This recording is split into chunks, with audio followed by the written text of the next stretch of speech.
সবাই মরে যাবো, আমরা সবাই, কেউ থাকবো না। এই পৃথিবী থাকার জায়গা নয়। কিয়ামতের সময় আল্লাহ তাআলা মালাকুল মাউতকে বলবেন সবার রূহ কবজ করে ফেলো, সবার, কেউ থাকবে না, সবার রূহ কবজ হয়ে যাবে। আল্লাহ মালাকুল মাউতকে বলবেন, মালাকুল মাউত কি অবস্থা? বলবে সব শেষ। মাইয়াপ্পা, কে বাকি? মালাকুল মাউত বলবে জিনেরা বাকি, যাদেরকে দেখা যায় না। আল্লাহ বলবেন জিনদেরকেও শেষ করে ফেলো, রূহ কবজ করো। মালাকুল মাউত আজরাইল জিনদের রূহ কবজ করবে। আল্লাহ এবার জিজ্ঞেস করবে ইয়া মালাকাল মাউত আখবিরনি মাইয়াপ্পা, এবার বলো আর কে বাকি?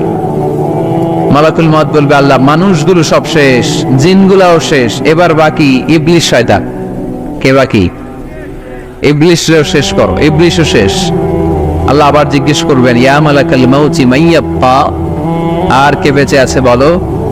মালাকুল মাউত বলবে আল্লাহ আপনার কথা অনুযায়ী পৃথিবীর সব মানুষের রূহ কবজ করলাম, সব জিনদের রূহ কবজ করলাম, ইবলিসের রূহ কবজ করলাম, এখন আছে শুধু ফেরেশতা। আছে কারা?